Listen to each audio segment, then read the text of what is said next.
Well,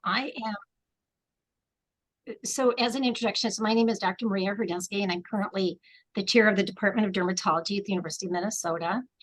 And here are my disclosures. We were not sure if these were needed for this meeting and session or not, but here they are. And the learning objectives are to highlight the clinical features of frontal fibrosing alopecia. And we already know from the poll that was done at the very beginning of this session today that there are people probably here who've had the disease for 1 year, 5 years, greater than 10 years. We're also just going to talk briefly about selecting and managing treatment expectations and communicating the proposed pathophysiology of this relatively new disease, and then end with the discussion of the role of neurogenic inflammation and frontal fibrosing alopecia. I'm assuming that most people have this disease, have seen a physician, a dermatologist. You understand a little bit about this disease. Some of you, for some of you, this is going to be new information. And I will be using scientific terms. I think the overall talks given this morning were very broad in scope and the use of terms. And I'm going to get just a little bit more specific so you can hear the language that we use in clinic. So the clinical findings of this disease. First of all, we know that this is a hair loss condition that is characterized by progression of the frontal hairline from the eyebrow region backwards. And we know that some people have absolutely no idea this is happening to them, and others have significant pain, burning, or itching with the presence of this disease.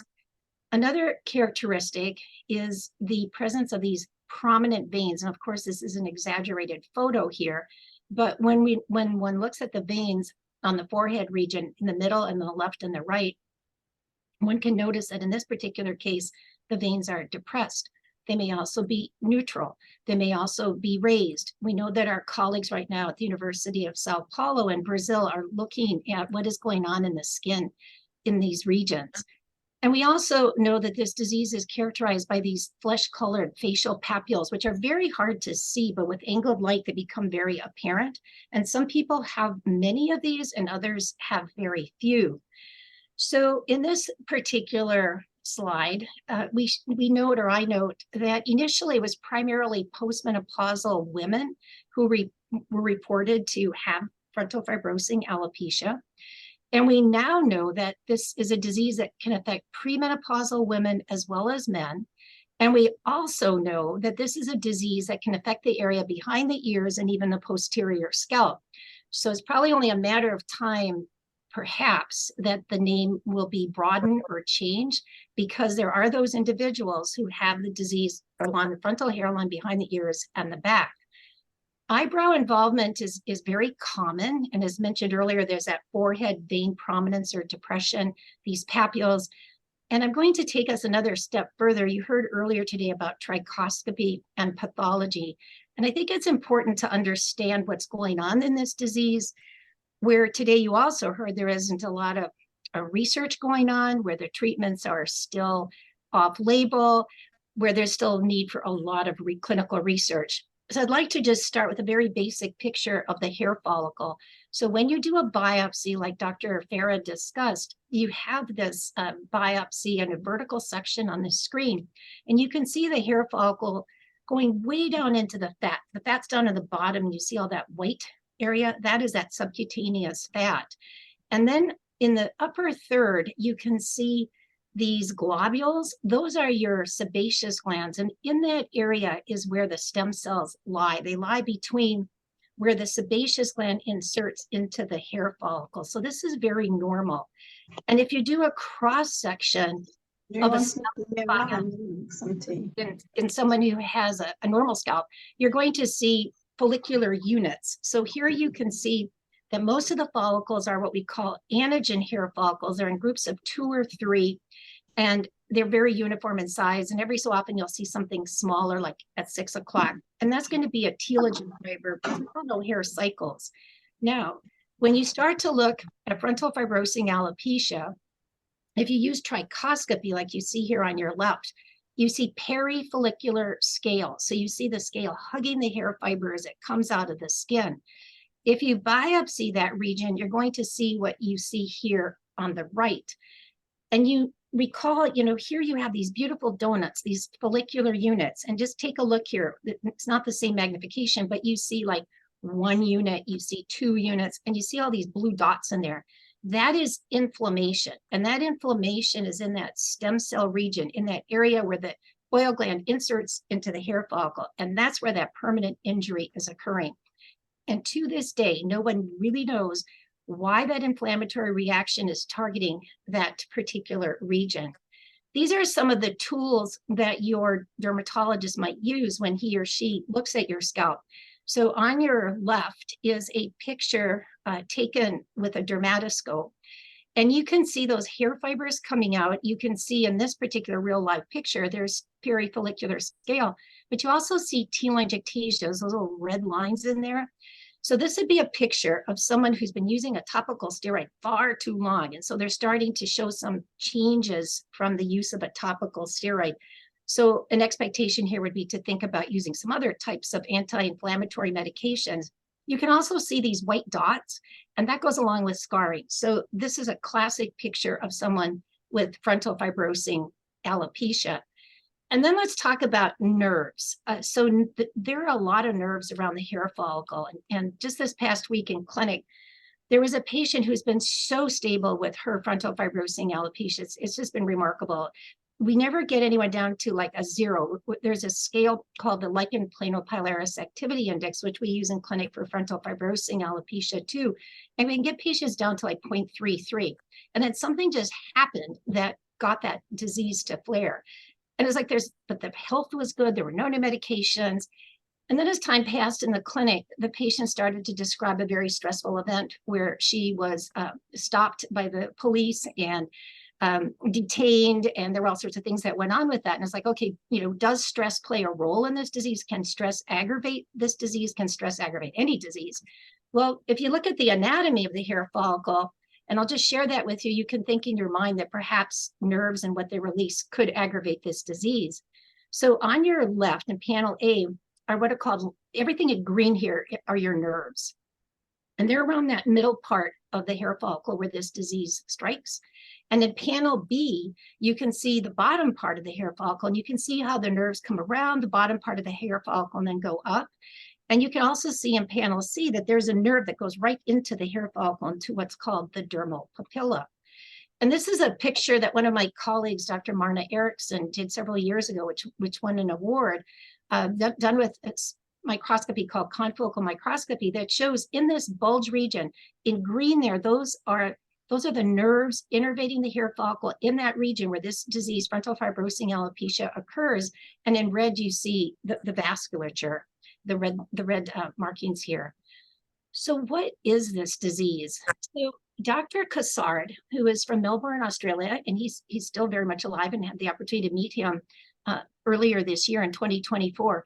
He was visiting the Mayo Clinic in Rochester, Minnesota, and he wrote an article in 1994 that first described 6 postmenopausal women. And I have to say, and I tell this to patients, that nobody really thought about that article much. But then about 2010, 2011, we started to see these outbreaks of frontal fibrosing alopecia in North America, South America, in Europe. And at the end of the day, today, the incidence still is unknown, and you heard that earlier as well. Experts agree that the number of women and men now seeking diagnosis and help has markedly increased. So first thought was it was related to aging and menopause. And then this was further supported by reports of improvement with anti-androgen therapies like finasteride and dutasteride, which some of you may be on. So one of the first papers that came out, and this is one I'll use in clinic to provide some good news about this disease sometimes.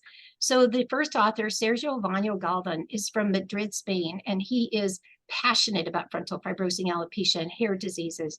So he published this article in the Journal of the American Academy of Dermatology, and he looked at some independent factors, again, retrospectively. So independent factors associated with severe disease were eyelash loss, facial papules, and body hair involvement. But eyebrow hair loss, as the initial clinical presentation, was associated with more mild forms. And early on, he said, anti-androgens, again, as finasteride and dutasteride, can help individuals with this disease. Then came the studies on genes, like, is this an inherited disease? And so there are these different studies that can be done. And then another hair disease, alopecia areata, like 10 great genes were found, made a lot of sense. In frontal fibrosing alopecia, it is not that clear cut. And as a matter of fact, at the 2023 American Hair Research Society meeting held in conjunction with the annual meeting of the American Academy of Dermatology, it was noted that gene sequencing of skin biopsies and immune cells of frontal fibrosing alopecia, lichen planopilaris, and CCCA showed that these disorders were indistinguishable from a gene analysis standpoint. Then we entered the era of possible associations with leave-on facial skincare products and sunscreens. So Dr. Messenger, the final author here on this paper from England, did this questionnaire study, and it suggested that this high frequency of sunscreen use in patients with frontal fibrosing alopecia and the fact that many facial skincare products now contain sunscreens raise the possibility of a causative role for sunscreen chemicals. This still remains to be proven, but in our own practice, what we're suggesting is that patients use sunscreens with zinc. We use zinc in various products on diaper rashes. It's been around for ages. And zinc seems to be like an okay chemical to put on your skin. Titanium in sunscreens may or may not be useful. Dr. Isabella Doce, who I'll introduce you in a little bit here, did work on scalp biopsies of patients and found titanium in unaffected scalp. So there is something to all of this, but it still remains to be proven. And what about allergic contact dermatitis and frontal fibrosing alopecia? So 2 papers are noted here of where patch testing or allergy testing was done in patients with frontal fibrosing alopecia. And at the end of the day, there were patients, perhaps a greater number of patients, who were allergic to some chemical within the sunscreen, fragrance, or formaldehyde releaser. So the recommendation is avoid chemical sunscreens, avoid fragrance if it irritates your skin, and avoid formaldehyde releasing agents. So then going forwards here. So now let's talk about that pain, itch, and burning that many patients experience. And some patients have absolutely none of this. And how is this different? So neurogenic inflammation could be associated, and this was very popular about 10 years ago, 12 years ago, and then some of the research got started, where you have 2 neuropeptides, calcitonin gene-related peptide and substance P. And you've heard about CGRP because now there are these new medications for migraines that block CGRP. So some research work was done by Dr. Doce here, and she's from the University of Sao Paulo. Her first name is Isabella. And in her research project that she did with us here at the University of Minnesota, she quantified the expression of these 2 neuropeptides in biopsy specimens from affected and unaffected scalp and looked at inflammation. And here is basically what was found. So here's her study. She has patients and controls, and the biopsies are done from affected area, unaffected area. And the results show that there's a greater amount of this substance P in non-affected areas in patients with moderate or tense inflammation, and more CGRP in affected areas in the group with mild or absent inflammation. But at the end of the day, the most important finding from a clinical standpoint is that 60% of patients with frontal fibrosing alopecia and 80% of those with lichen planopilaris had inflammation in normal appearing areas. So in our clinics, based on this research, we do recommend anti-inflammatory shampoos treating the entire scalp because there is inflammation going on in other areas. And this is the paper that was published, Evidence for Neurogenic Inflammation in LPP, FFA, and a Possible Mechanism. And there's another paper that talks about increased scalp sweating in patients with FFA, again, suggesting perhaps that nerves are affected. And this one I put in here today, and it's more than probably is needed, but it's kind of interesting. So the role of dioxins in the aryl hydrocarbon receptor. Dioxins are very interesting in the sense that they were used to poison a former Ukrainian leader years ago. I was lecturing at Stony Brook in New York, and they were talking about dioxins in their water systems and what they're trying to do to get rid of it. And it's like, wow, this is really interesting. So this receptor has been reported to be upregulated, again, in skin of patients with LPP, FFA, and what Dr. Doce did here is looked at this hydrocarbon receptor in frontal fibrosing alopecia to try to see if there's a potential pathogenic role for dioxins. And what was found here is that you can see circled there that non-lesional skin kind of looks very bland. And if you look at it looks darker, say, than the FFA lesional skin. So the conclusion was that there was an increased expression of this receptor in the non-lesional scalp, suggestive of, again, of an environmental role in the pathogenesis of these diseases. So again, we have so many things that people are finding and little puzzle pieces that still remain to be put together. And at the end of the day, this is what we're faced with in this Caucasian patient, this perifollicular erythema and scale, this band of whiteness, this band that when you ask a patient to do a surprise look, this part will not wrinkle.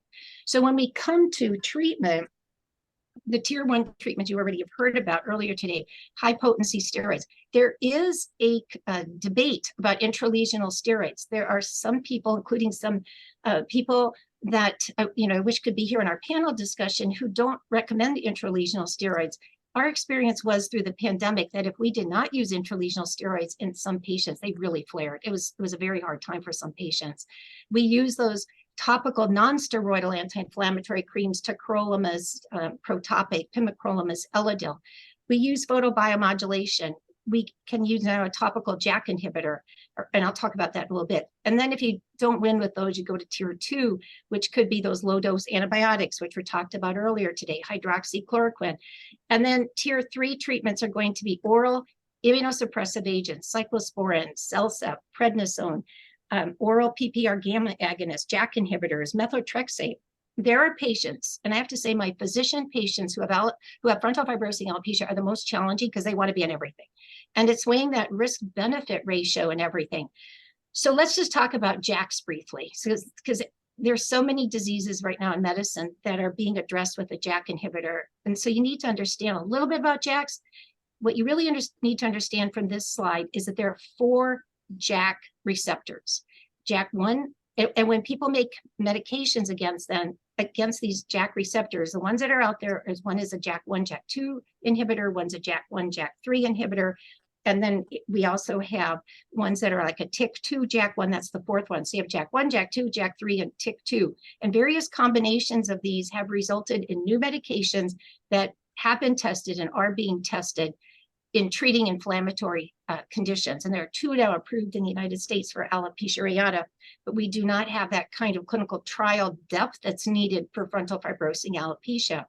So our goal is always to reduce that inflammation and try to grow hair back. So you can use those anti-androgens like finasteride, dutasteride. Earlier today, you heard about PRP, low-dose oral minoxidil, topical minoxidil, which can be very irritating, light treatment. So this is, again, that paper from Dr. Vanyo Galvin, where those anti-androgens like 0.5 milligrams of dutasteride, 1 milligram finasteride, or even 5 or 2.5.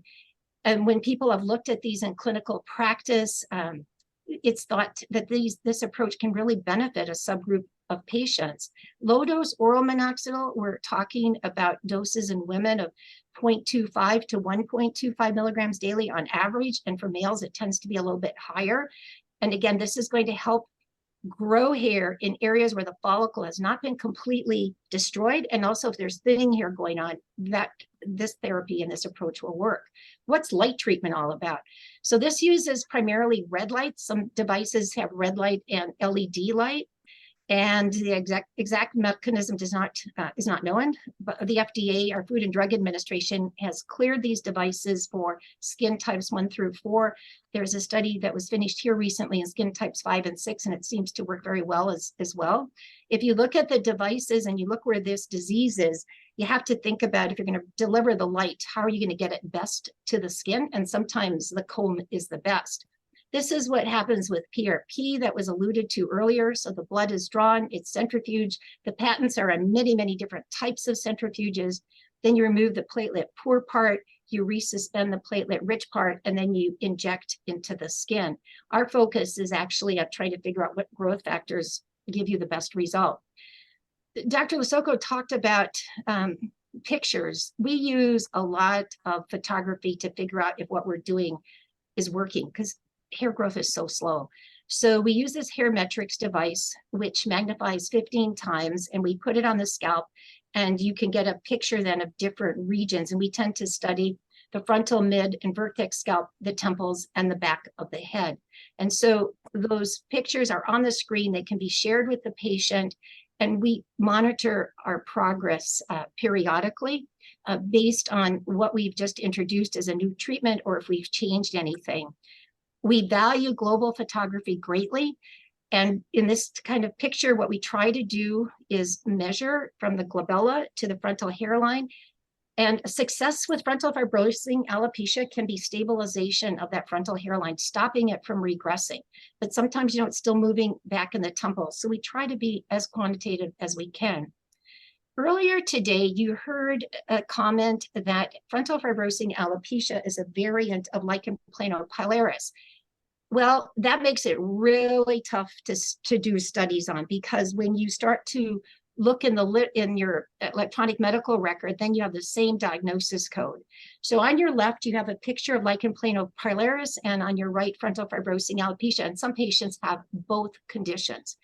Under the microscope, they look identical. People cannot really differentiate them very well. So why are they different? So what ideas are out there? So here's an article that was published by Dr. Senna, who you heard about earlier. And in this article, this hypothesis is there that these two diseases come up the same tree trunk. And then there's that problem that occurs around that stem cell region. And in frontal fibrosing alopecia, you go off to hormonal, epigenetic, environmental factors, perhaps a genetic predisposition, and a different set of circumstances for lichen planopilaris. And so this is just another diagram, a little complicated, which again shows that bulge region where those stem cells are gets collapsed, and you can go in one of two different pathways.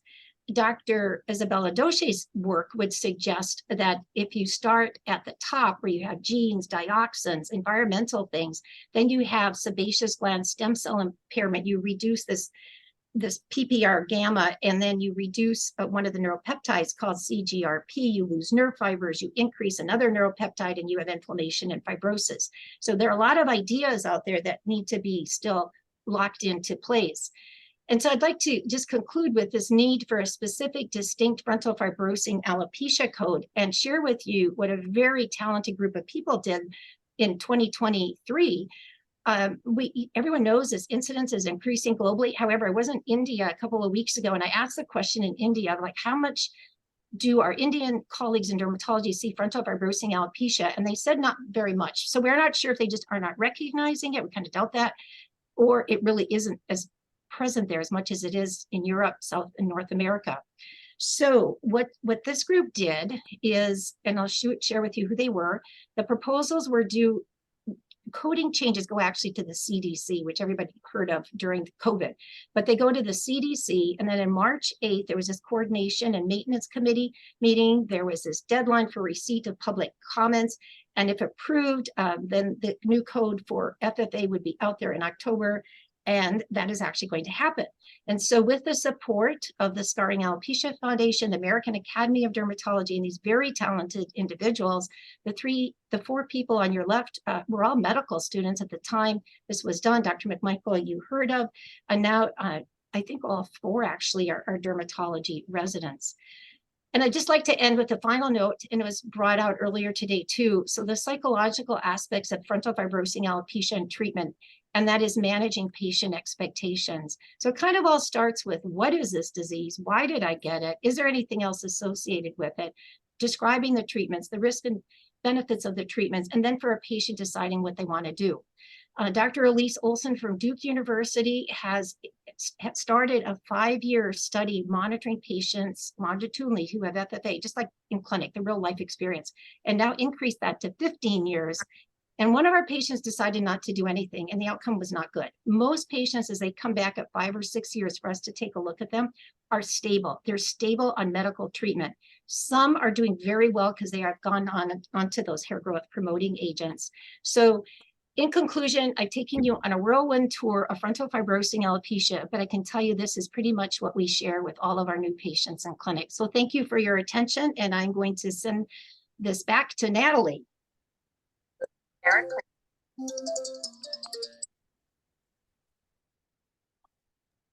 All right. Thank you so much, Dr. Hordinsky. That was a very informational session, and we appreciate everything. And I know some people in the chat were talking about that the presentation, there was a lot of information being shared or it was going too fast, but do not worry. We have recorded this session and it will be available on the SAF website for all participants to go back, and you can kind of slow it down and, listen to the parts that you may have missed. So next we're going to transition into a panel with both Dr. Hordinsky, Dr. Farah, and Dr. Lorando, and they will be answering questions that you all have submitted prior to these sessions when you guys have registered. And after we answer those questions, I know there are a couple questions in the chat. I believe I was looking at those questions, and some of those questions were already submitted prior to the meeting, so we will get through them. And after this question session, if there are any other remaining questions, we'll try to get through to those as well. Otherwise, we are going to try to make sure all these questions are answered via email or on the website somewhere. So let me pull up the questions and we can start. And where's Jorge, Natalie? I don't see him. I'm here. Oh, right. Right here. All right. So you should maybe introduce yourself, Jorge. Yes, of course. My name is Jorge Larrondo. I'm a dermatologist here in Santiago de Chile, and I trained with Dr. Amy McMichael at Wake Forest University. So as Natalie pulls up the questions, you will see if our answers are going to be similar to your questions or if we have diverse opinions. And also, we just thought that there are talents in both areas. All right, so our first question is, what are the recent developments and successes on hair transplants? And if you do get a hair transplant, how does it affect your hair follicles? That one's for Jorge. All right, great. That's a great question. And like my mentor, Dr. McMichael used to say, this is cherries on top for FFA to have a hair transplantation. Maybe it's the last part of after the medical treatment, or a part of the medical treatment is to do how can I put it, the tries of hair transplantation. There is a large series of patients, 51 patients by Dr. Sergio Baño Galvan from Spain, and they mentioned that stabilization is fundamental. So before considering a hair transplantation, you need to have a quiet disease, no inflammation, no progression of the disease, and then you can do the test of hair transplantation to a small area. And the thing is, for those 51 patients, half of those patients show that nearly half of the transplanted hair follicles did not make it to 5 years later. But the thing is, nevertheless, the majority of patients, like 82% of the cases, were very satisfied with the results. So I think it's a nice combination on a stabilized patients and patient with treatment after the hair transplantation as well. Oh, yeah, I have a question for you. So the hair transplantation, was that done primarily in the frontal hairline or anterior to the ears? Like which areas were transplanted? Yeah, they did it in both areas, the temporal areas, front of the ears, and also for the frontal area. And both areas responded the same. And the thing is, all the patients had continued with the medication. So no patient was without medication to get those results. All right, thank you for the answer. Now, our next question that we received was, is low-dose naltrexone a good option for FFA? Jorge has experience with that. And then I would just like to talk about 6% topical gabapentins, because these are medications that target neurogenic inflammation. Jorge. Yeah, in my opinion, I think it's all on the same line that you mentioned, the neurological changes in FFA and maybe in some other inflammatory diseases, can explain the usefulness of the low-dose oral naltrexone. Sometimes we use it as a complementary medication for those patients with a lot of pain, a lot of pruritus, a lot of scalp itching. We call that trichodynia. So patients with FFA and sometimes with lichen planopilaris complaining about that burning sensation, we can use low-dose oral naltrexone as a good option. Also, another alternative is to use gabapentin. Sometimes we use that also with topical medications, and I think it's a nice complementary option for those very active inflammatory conditions. Yeah, we were able to get some funding to do a small study to look at just 6% topical gabapentin. So there are other skin conditions where the skin can be burning or be very painful. So we had 5 patients enrolled, 3 with LPP, 1 with frontal fibrosing alopecia. And the one patient with frontal fibrosing alopecia was actually an immunologist.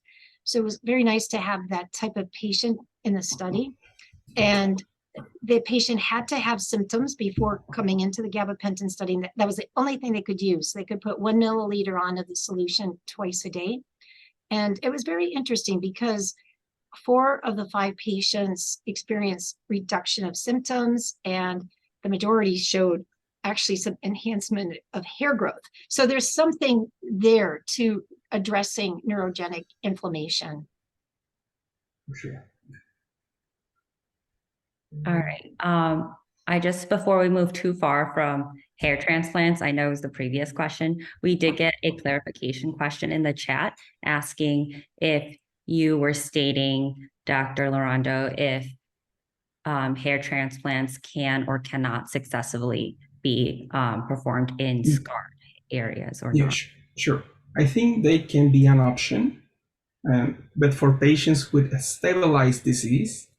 And the thing that patients need to be aware of is that the rate success of the hair transplantation is not similar to, for instance, an androgenetic alopecia. So in androgenetic alopecia, you get a success rate nearly to 90-95% of the graft survive with time. In FFA, when you do the hair transplantation, you get 50% survival in 5 years. So you need to be aware of that. But despite that, the patients were very satisfied with the treatment. So it's like cherries on top after a very well-developed type of medical treatment, you can do your hair transplantation units. And a follow-up question on the 6% gabapentin, Dr. Hordinski, you were talking about. Someone was wondering in the chat if this would work for NP or notalgia paresthetics, which are bruised. Paresthetica? Yes. You know, it can work. You know, anything where the nerves are well, so what happens in these diseases is that the number of nerve fibers in the skin is actually decreased. So if you think about patients or people you know who have diabetes and they have burning feet, if you biopsy their skin, you'll see there's a reduction in the number of nerves. And you actually see that in frontal fibrosing alopecia and lichen planopilaris as well. And what gabapentin does is it makes those nerves more normal. Again, very few studies, but those seem to be the trends at this time. And the notalgia paresthetica, that it could work. All right. And next question we have is, does spironolactone help with FFA, and how does it compare to dutasteride? Do you want to take that one, Dr. Lorando, or? Maybe you can take that and I can take that one. Okay. What you were saying. I think, you know, through Sergio's work, we all have turned to using dutasteride or finasteride more than spironolactone. They work differently. So dutasteride and finasteride block the conversion of testosterone to dihydrotestosterone. And it's interesting, as people age, those levels go down normally. So when it's really working with a very small amount that's circulating in the blood, spironolactone works more on the receptor. And I do think we have more experience, and Jorge, you also hear what you have to say, but I think we have much more experience with dutasteride and finasteride than we do with spironolactone in the treatment of FFA. Yeah, I agree. I agree. The larger studies have shown that dutásterides, even doing 5 to 7 times a week, is the best option. But some patients cannot use the dutasteride in that sort of cases. For instance, breast cancer or a patient that doesn't tolerate the dutasteride, I use as an alternative the spironolactone. You bring up a good point. So if you go in the literature and you start Googling this, you'll see that when dutasteride became popular, it was 0.5 milligrams once a week. And the reason for that, I think, is because it has a very long half-life, meaning it might take weeks for the drug to get out of the body. But you'll see now that most people are recommending it every single day. Yeah, I think that's based on 224 cases that they follow, and they compare less than 3 times a week to 5 times a week and 5 to 7 times a week, and they showed that 5 to 7 was even higher rates of stabilization than the lower dosage. But I agree with you. 4 weeks of mean time getting the medication in your body is a lot of time. So we need more studies. You're right. All right. And we have a quick question. Someone is asking if gabapentin is an oral medication or is it a topical cream that you were talking about before? Right. So there is definitely an oral medication that's been around probably for decades, and it's used a lot to treat neuropathic pain, that kind of burning sensation we were talking about earlier. And people like nerve pain, and people go on very high doses, and it can make people very sleepy and groggy. And so with FFA, it's like, wait a minute, we want our patients to be alert and productive and enjoying life. And so we just happened one day to notice that our OBGYN colleagues were using this for their patients, and it actually is in a liquid form, and it has to be compounded in the pharmacy. So that we use a liquid form, so that gabapentin powder is dissolved in water. All right, thank you. Next question is, besides Protopic and Latisse, what else can we use to promote eyelash growth? Eyelash growth? And I think we should both comment on that one. So Latisse is made for eyelashes, so it makes the most sense. It's safe overall, but in large part for eyelash regrowth. If you think about it, in FFA, it's more eyebrows that will thin out and disappear. Lashes can thin just because of normal aging. So oral medications like those that promote hair growth, like low-dose oral minoxidil, probably would give the best result. Dr. Lorando, what do you think? I agree. I do the same. Latisse, if you get the chance, and if not, low-dose oral minoxidil is the best option. Thank you. And next question. If you are taking hormone replacement therapy, can you also be prescribed finasteride? So it depends on, that relationship you have with your primary care doctor or your gynecologist. Because if you've worked hard to find the right hormone replacement therapy routine, you could probably just stay there and take a look at other treatments. But remember how this drug works is blocking these drugs work, like finasteride, dutasteride, blocking testosterone to dihydrotestosterone, and the circulating levels are very low. So to be honest with you, my opinion would be it won't make any difference. What do you think, Dr. Lorando? Yeah, I agree. I wanted to add that sometimes I've seen that patients using testosterone-based treatments can worsening the female pattern hair loss. I've seen that. So it's so important because people have various routines for hormone replacement therapy. And many times when people are putting like a topical testosterone on their skin, and they move that application to different parts of the body, the absorption can vary from place to place. And if the levels go high, like you mentioned, there can be the development of pattern hair loss. Okay. And clarification question for a previous question. Someone is wondering if Latisse would be effective on eyebrows as well as eyelashes. Yes. Okay. And we are getting a lot of questions about this, and this is something I'm interested in as well. What are some natural alternatives to dealing or treating FFA?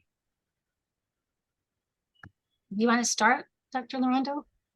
No, you start. I start. I can come Okay. anywhere. All right. Well, first of all, I have to figure out, what does it mean? What does a person mean when they say natural? So that's the first definition. Like, what does that mean to a person? So, for example, light treatment is very natural. So when this comes up in clinic, the use of devices to reduce inflammation, like if there's intense inflammation, using a device that produces light that you use, like you treat psoriasis, it's a very intense light. If you're working towards growing hair, then you use those red light devices. In the literature, you will have a paper you could take a look at that compares rosemary oil to 2% topical minoxidil in a small study. But the rosemary oil is equal in efficacy to the 2% topical minoxidil. But you have to be careful that when you're using rosemary oil or other natural, and again, I don't know what the definition here is of natural, but let's just say you're getting something from the internet that's natural. You have to be watchful that those products do not cause pain or burning or itching or aggravate the skin, because that's where this disease can actually flare. Jorge, what would you say? Yeah, I agree. I like a quote that Amy always says that I love it. She says, lions are natural things, but they can kill you. So sometimes you need to be aware of the things you're putting on your scalp, because sometimes it can flare. It can flare a lichen planopilaris, it can flare a frontal fibrosing alopecia because of the kevnerization, the trauma that some of these medications may produce. And the other thing is that in terms of evidence, we recommend things based on large studies. So the thing is, I like to go with the things with more evidence. So still, we don't have any evidence for plain natural things to control this disease, so I wouldn't recommend those. So it's really interesting. For alopecia areata, years ago, like in the 80s, there was an entire issue of a dermatology journal that was devoted to double-blind placebo-controlled studies using homeotherapeutic treatments. And in that paper, they showed how rosemary oil and, again, essential oils can be beneficial to patients, in like 20% of patients with alopecia areata. But this is an inflammatory disease. And so you just want to be really careful that you don't put a lot of chemicals that you don't need on the skin. Which kind of brings us back to that question, Natalie, of conditioners and shampoos. So should we talk about that? Yeah, that's a very popular question. So if both of you guys could share what your preferences or your recommendation for shampoos and conditioners are for our participants, that would be great. Dr. Lorando, you should start on that one. What do you do in Chile? Yeah, unfortunately, we don't have a one-size-fits-all type of shampoo and conditioner. But in general, I usually recommend the shampoo and the conditioner depending on the type of hair. For instance, Caucasian type of hair is very different to African American type of hair. But being that said, for inflammatory scalps, I recommend the Ultra Soothing Dercos shampoo, something that's very mild, not some anti-inflammatory type of, it's more anti-inflammatory type of shampoo. And another option that I like very much, but it's very difficult to get in the US, is a German brand of shampoos called Allergica. That's a brand mainly dedicated to people with contact allergic dermatitis. Those are my two favorites in terms of an inflammatory scalp. So in our hands, because we do so much of that photography and we take a look at that scalp health in so many different regions, and then we have that work that Dr. Doche did that showed unaffected scalp was still, affected, at least if you looked at biopsies. We will actually use a lot of a steroid shampoo called Clobex, Clobex, because that is a shampoo you put on a dry scalp. It's short contact, so you don't get into trouble with all those telangiectasias or the red vessels that I showed you earlier.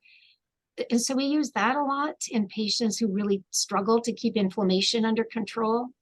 And then one of our other favorites would be, as Natalie knows, because Natalie spent some time with us, DHS zinc shampoo. So once again, a shampoo that doesn't have a lot of chemicals in it, and zinc can be anti-inflammatory, antibacterial, antifungal. Yes, I also use a lot of the Clovex. I love it. It's a type of my topical treatments. Right. No, that's good. Dr. Larondo, if you don't mind, I'm just putting these recommendations into the chat for all our participants. Sure. Do you mind spelling out the names of the shampoos you recommended, just so I can put it in? Yeah, if you want, I can send you a picture of them. It's the Ultra Soothing Dercos shampoo from BG. That's the regular one. And the other one, the special German brand, is called Allergica. Allergica. Okay.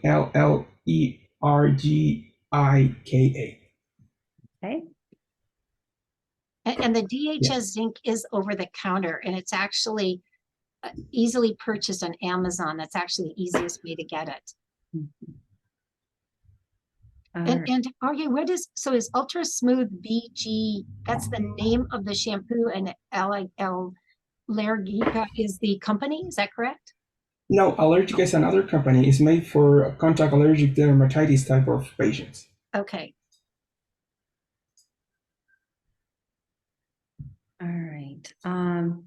Next, the other thing that is a very popular question in hair clinics is it goes along the lines of vitamins and supplements.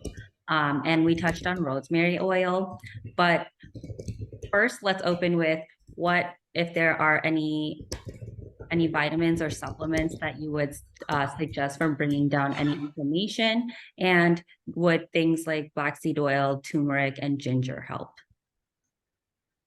Dr. Larondo, do you want to start? I don't usually recommend any supplements for FFA, and I recommend the medical treatments, the topical, intralesional, oral, and to keep a healthy diet, and to use like a mild shampoo. That's my usual recommendation.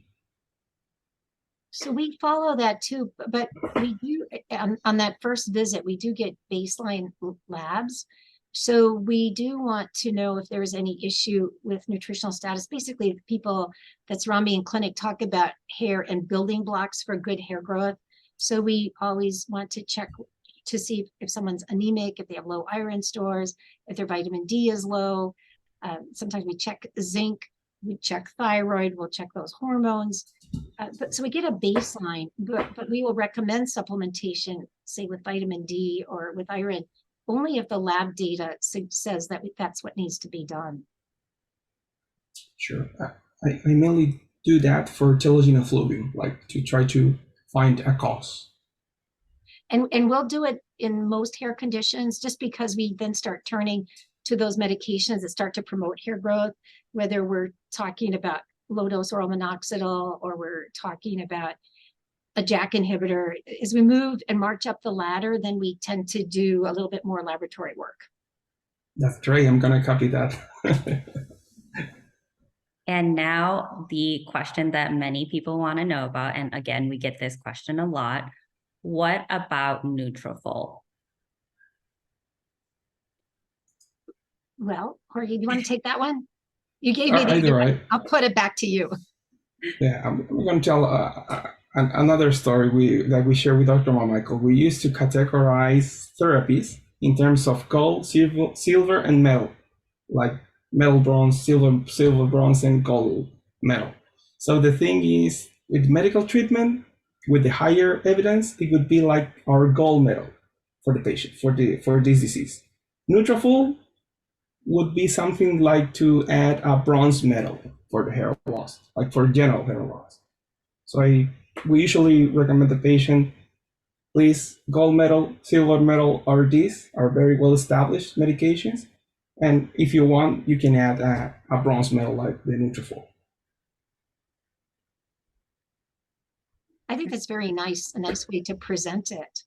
And in general, again, we will use the lab studies to guide us in terms of nutritional supplementation.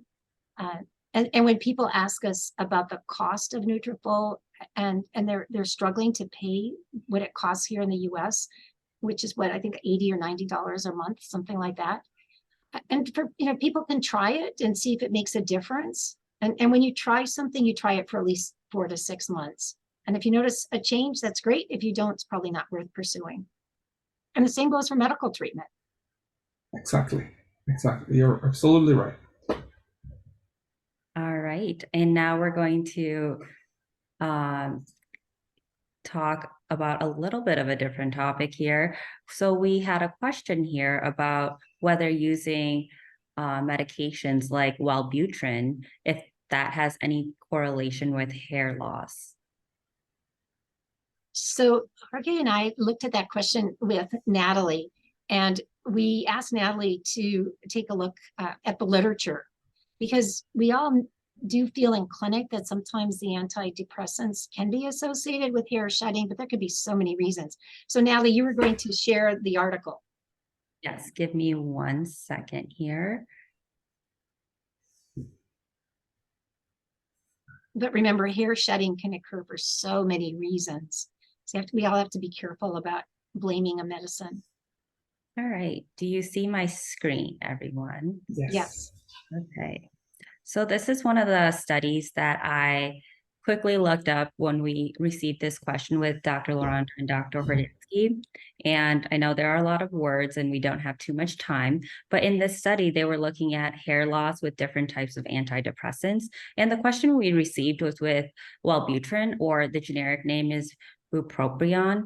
And it says here that compared with bupropion, the other antidepressants have a lower risk of hair loss.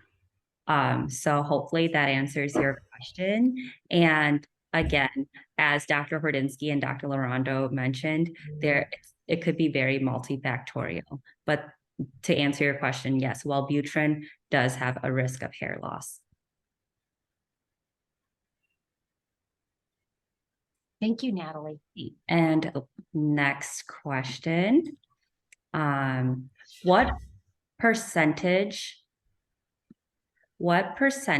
of people using only cortisone injections will see their FFA burn itself out? And in general, how many years would that take? Dr. Loranto, you want to start? What's your experience? I think as a general rule, treatments for FFA are patient dependent. So what works for one patient may not ensure the exact same result in every patient. Being that said, intralesional corticosteroids are not a general rule in FFA for all providers.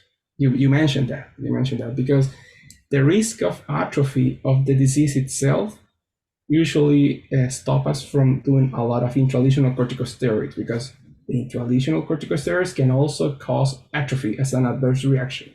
So I personally use the intralesional corticosteroid whenever needed for localized areas of activity and at the lowest concentration possible. So it's 2.5 milligrams of triamcinolone. That's my usual practice. So we do the same. We do use a higher concentration. So we use concentrations that could be double that or even triple. So do we see atrophy? Occasionally in spots, but I'm sure that occurs with almost any concentration that any one of us uses. But it really is a controversial topic. But as I mentioned earlier, during the pandemic, those patients who were receiving intralesional steroids on a regular basis, who knew that treatment kept their inflammation and disease under control, really suffered during the first part of the pandemic when frontal fibrosing alopecia was not considered to be like an urgent disease that required people to come in and be seen in clinic. I agree. Yeah, I that saw that experience same really, thing. really, made us think hard about what we're doing in clinic. And I think like Dr. Lesoko mentioned, that dermatologic emergency, it's an inflammatory reaction that can move really fast and you want to be on top of it. Yeah, absolutely. Yeah, and you both were talking about atrophy or that risk of skin thinning here, and that could happen in these ILK injections. And someone was wondering along those same lines if they can continue to use clobetasol with this risk of skin atrophy, or should they be looking for a non-steroid option for their frontal hairline? Or you go ahead. I usually recommend for hairline the use of topical tacrolimus in solution for better cosmetics. And you get rid of the atrophy problem using that. I agree. So tacrolimus or Elidel, but there will be some patients with frontal fibrosing alopecia who whose inflammation overrides all of this that we've been talking about. And this is where the topical JAK inhibitor called here in the US is called Opzelura, which is marketed for the treatment of vitiligo. We will try to get that medicine for patients. It's still very difficult because a little tube costs $2,000 to $3,000, and it just takes a lot of effort on everybody's part to try to get it approved. And again, that's why we need more studies with some of these newer formulations, because it would be a third nice alternative. Yeah. And thank you for the information. And in doing so, you two mentioned tacrolimus, and we do have a question along those same lines. So both topical tacrolimus and topical tofacitinib on one of our participants' frontal hairline, they experienced some serious burning and itching, and they were wondering if those were common side effects of these topical treatments. Or you go ahead.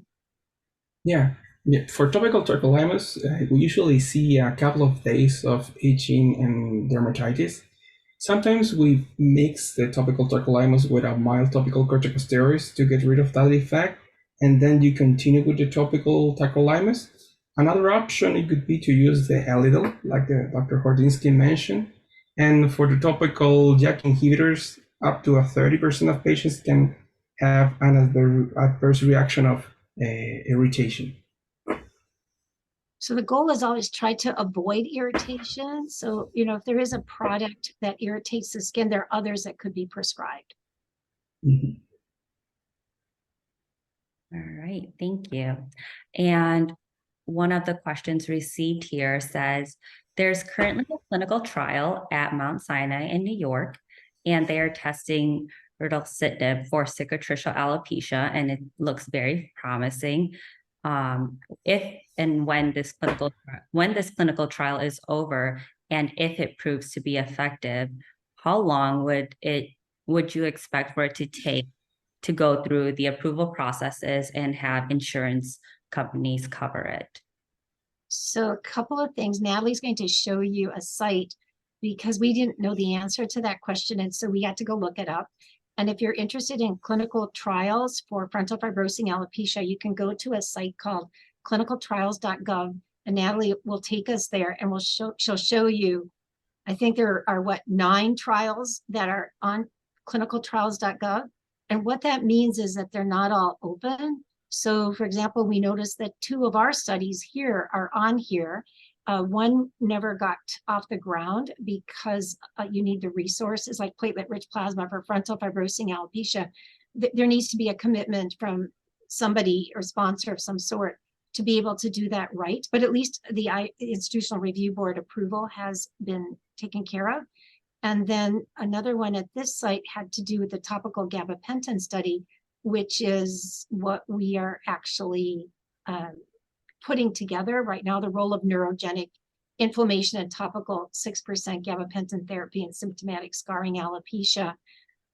And Natalie's going to take over here on ritlecitinib. Yeah, so as Dr. Horditsky was saying, to get here I'm sure many of you know, but if you don't, you just go to clinicaltrials.gov and it'll take you to a page where you can just put in your search results. So what I did for this was specifically, since we're focusing on frontal fibrosing alopecia today, we typed in front fibrosing alopecia into condition and disease. And then I just wanted to see everything in the US. I mean, if you live in New York or in Wisconsin, then you could type those in and you can further apply filters. I did not choose to do that. And with just saying frontal fibrosing alopecia in the US, we got these 9 studies. And the question we received was actually very specific to this study, ritlecitinib for cicatricial alopecia. And it is, as you see here, currently recruiting. So I'm just going to click on that. And that'll take us to information more about this study, who is running this study, and at what institution that this is happening. And there's a lot of information here with what the study is about. Like everyone can read about when the study starts, when they estimate that the study will complete, and how many people they're looking for, and anyone can go and access this information. And just to follow up on that, so ritlecitinib I know we went really fast through a lot of things, but as a JAK inhibitor, remember there are 4 receptors, JAK1, JAK2, JAK3, and TYK2. And so this is a drug which is a JAK3 TYK2 inhibitor. So this was approved this summer for patients in the United States with alopecia areata, another immune-mediated disease of the skin, for patients 12 years of age and older up to age 65. So this is a drug that definitely needs to be looked at in great depth for frontal fibrosing alopecia. And then the other one that was approved about a year ago in 2022 for alopecia areata, which also deserves to be studied in frontal fibrosing alopecia, is baricitinib or Olumiant. So we have 2 JAK inhibitors. They're both oral medications that have been FDA approved that we have access to for a hair disease, but need more research in this disease. Yes. Can I add something? Absolutely. We should tell our audience here the differences between these medications in general. We're dealing here with a disease that tends to increase your white blood cells, and that white blood cells tends to attack your hair follicle, and they try to destroy your hair follicle. So the thing is, we need to do everything we can to stop that process, to lower the inflammation. And we have corticosteroids, we have immunosuppressant medications, but these type of medications, the JAK inhibitors, are like a silver bullet to the immune privilege of the hair follicle. So that's why we are very excited in trying these new medications to get rid of that inflammation as soon as possible. So if we use this type of medications in an early stage, maybe we're going to be able to stop the progression more efficiently. All right. So someone is wondering if topical tofacitinib is a recommended treatment for FFA. Topical tofacitinib has been around for a while. It has to be compounded in large part.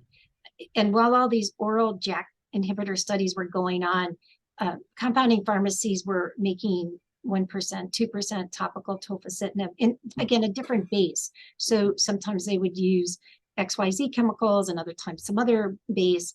And so, yes, it could be helpful along the frontal hairline or in those inflamed areas.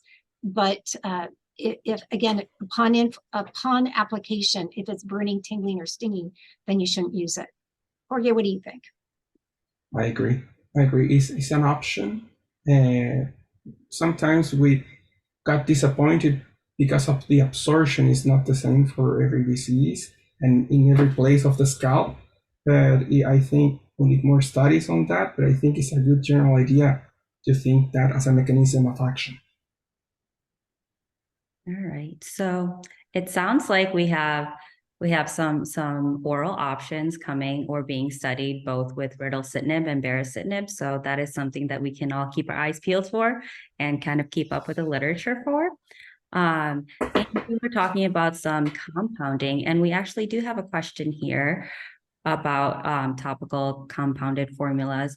Someone is wondering, have you found topical compounded creams, ointments with 10% minoxidil helpful when applied to the forehead skin to restore hair growth, in addition to oral minoxidil? So Dr. Loranda, you have experience with 10% topical minoxidil. This one's for you. Yeah, I've seen that it's more likely to have an adverse reaction like contact dermatitis when higher concentration of topical minoxidil are used. So I recommend to use the oral and the standard 5% topical minoxidil. You can titrate up your oral medication and you can have a better result. But I prefer that to titrate up the oral than to titrate up the topical. So does that mean if I use both the topical and the oral, I'll get better results? Or if I just go only oral or only topical, I will get the same results? There is no evidence to have more results with the combination instead of the oral by itself. We usually use the oral in patients for compliance also. So sometimes patients prefer the oral because they don't have to wash off the topical medication every day. So, but some patients prefer to use both. So I think there's one study that didn't show any significant differences, but not an FFA, right? Yeah, but not an FFA. No, you're right. You're right. You're absolutely right. So for my patients, I do whatever they prefer. Right? Both ways are fine for me. All right. And is using micropigmentation or getting professional tattooing a good and practical option to fill in hair by the frontal hairline for FFA patients? Dr. Loranda, that one's for you. Yeah, like Dr. Losico mentioned earlier, micropigmentation could be a feasible option on a stabilized patient undergoing medical treatment. So I've seen a couple of cases, especially men with FFA, with good results, that those patients were stabilized, no inflammation on the scalp, and undergoing medical treatment. Okay. And I think a lot of patients will do micropigmentation in the eyebrow area. Yeah. Yeah.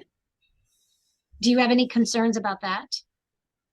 The same things, stabilized with disease and undergoing medical treatment.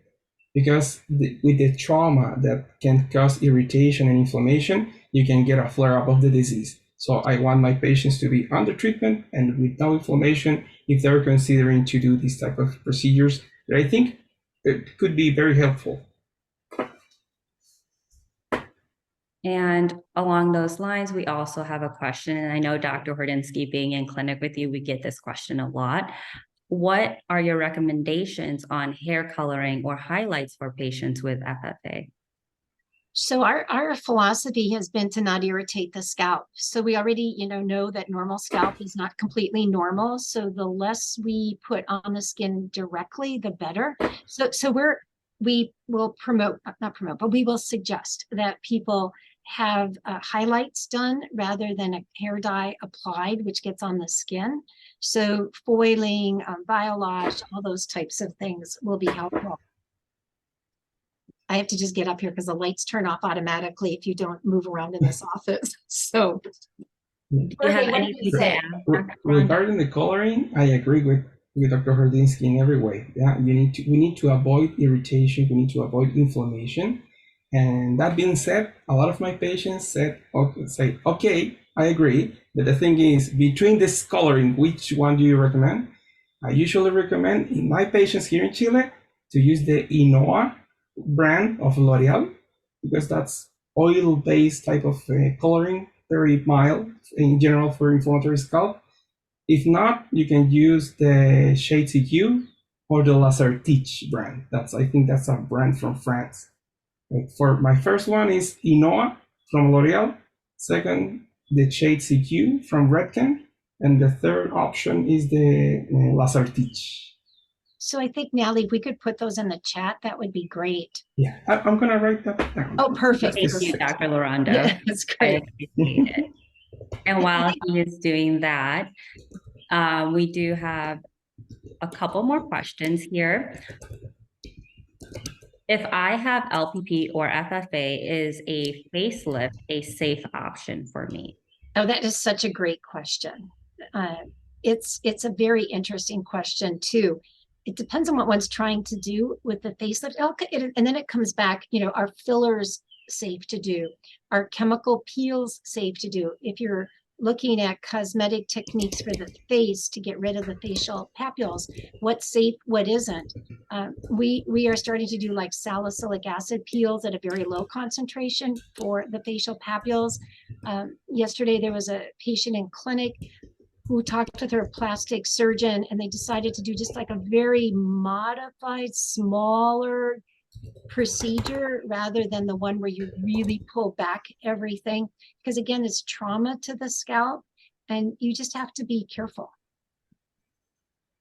So what's your thinking, Dr. Lorando, about the use of fillers and other cosmetic techniques to the face of patients with frontal fibrosing alopecia who exhibit like vein changes? So we have our colleagues, they've looked at the skin, done biopsies on the forehead.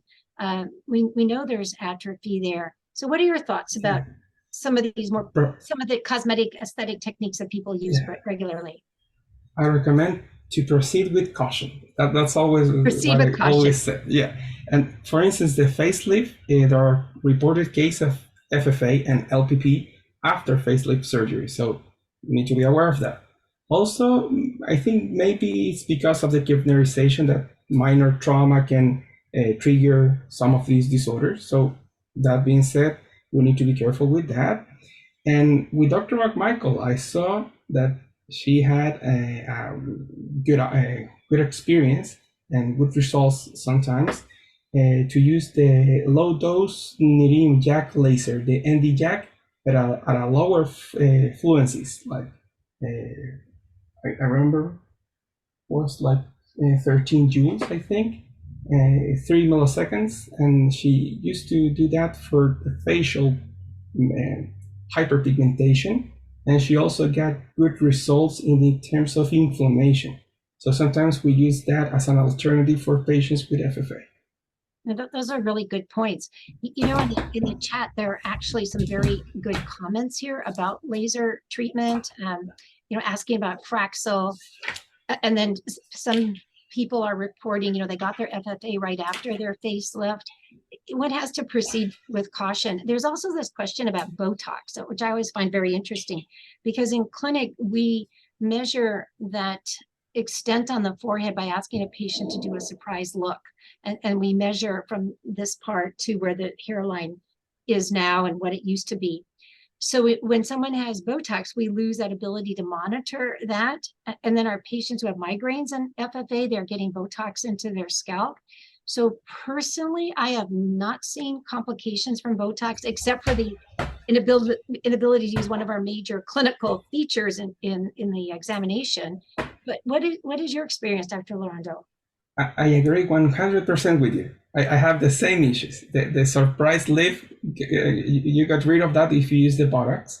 Sometimes for those patients, we use the Woods lamp to help us define the areas of hyperpigmentation that's related to the loss of the hair follicles. So sometimes we use that when we want to measure those patients. But same here, I haven't seen any worsening of the disease when using that. So I do not hold back my patients to do those treatments for them. There's an interesting one here, Natalie, they're just popping up. They're kind of interesting in the cosmetic section here. And that's a like adipose fat transfer. Mm-hmm. Yeah, I don't have any experience with that. I think we're still learning about what is going on up there. And now people know that fat cells or lipocytes are really immunogenic. They're very, I don't know, maybe 15 years ago, people thought they were just fat cells. But now these cells have a lot of immune function. And so I would be cautious. Again, Jorge, what do you think? Yeah, me too, me too. Until we get more evidence of those, we don't know if the type of immunogenesis that they can develop. So maybe we can develop increasing these autoimmune inflammatory reactions. We don't know that yet. So far, until we get more evidence on that, I'm not recommending that to my patients. And also, we also have a question here, which about what treatments are pregnancy and nursing safe options that you would recommend. So our primary recommendation is always going to be to use light treatment. I mean, we have never met an obstetrician who says you can't do that or should not do that. So we will use the laser comb, or in large part one where you place it on the head and you move it with each beep, and it takes about 11 minutes per treatment. So I have not seen FFA flare during pregnancy. Have you, Jorge? No, I've done the diagnosis during pregnancy, but surprisingly not getting so much activity during that time. And after the period of breastfeeding, we started the whole treatment, and we also used the light therapy for patients in that situation. And it may be that the estrogens are protecting the follicle in some way during pregnancy. I don't think we know for sure, but that would be one idea. We don't know, but that's a nice idea of investigation. And just for clarification for some of our participants, we keep saying light therapy, and someone's wondering, when you say light therapy, is that different from red light therapy? Is there a certain red light therapy you are recommending? What are you saying when you say light therapy? So in our hands, oh, you go ahead, Jorge. You go first. I was referring to the low light level therapy. We usually use the Radiant Red Cap with Dr. McMichael. That I got my experience there with her. And here we were doing a comparison of the laser comb versus the laser band versus the capillus versus the iGrow. And I think our conclusion is, and this remains still to be published, but it is one of those conclusions of, if you put something on the top of your head and it doesn't hit this area, it's probably not going to work so well. So the laser comb, where you can directly put it on the skin to the affected area, is probably the best. That makes sense. All right. And again, those Dr. Hordinsky did put pictures of those light therapy tools in her presentation, and we can all go back and look at that. We also had a question about the safety of using methotrexate with compounded finasteride and minoxidil, and what your thoughts on that were. As I was mentioning earlier, the physician patient with frontal fibrosing alopecia really wants to be on everything. So they come, which is great. I mean, they come to clinic with articles. They come to clinic with a rationale behind some of these medications, and methotrexate is on the list. So methotrexate works very differently from low dose oral minoxidil. So the two together, it's fine as long as there are no contraindications. Dr. Lorando, what's your thought? Yeah, I agree. It's in the ladder of treatment. So sometimes we use them and patients have a good response. Sometimes we switch into mycophenolate mofetil as well. I like that medication very much. We use low dose mycophenolate mofetil, sometimes 1 gram per day, in patients that are resilient to other treatments for controlling the inflammation. And I think it's an alternative. And I'm going to just go a little faster because we have 5 minutes. Is there a connection between dry and burning eyes and FFA? Some FFA patients are reporting that they have symptoms of dry eyes or burning eyes. What do you guys know about that? I think that that's a good project to do with ophthalmology, and to really take a look at that observation, because right now I don't think we know, and it might well be that there are some certain eye findings that we're just not aware of because they haven't been studied in a very organized manner yet. I completely agree, because there's a new study on alopecia areata with the eye involvement. Maybe it's the same for FFA. We don't know that yet. right. And if someone has only had FFA for 1 year, would you expect hair regrowth, or is it possible that the hair follicles are already scarred? I always think that the stem cells are resilient and give them all we've got to have them actually go back and produce a hair fiber. So if it's been around for 1 year and one's on top of the inflammation, and there's that lateral eyebrow thinning that Sergio showed, if that's first, that person has a high chance of success. All right. I agree. You gotta fight the fight. That's Yeah. the thing. And I you need to still control think the inflammation. Yeah, totally. Yeah. But I still think the hardest thing is when people don't even know it's happening to them. And that and I'm sure in Chile it's the same thing. You know, that someone goes Yeah. to the salon and someone says, you know, your hairline has moved back. And then one begins to look and they begin to see that there's something that really has changed. And the question is, when did that really, really start? Yeah. Yeah.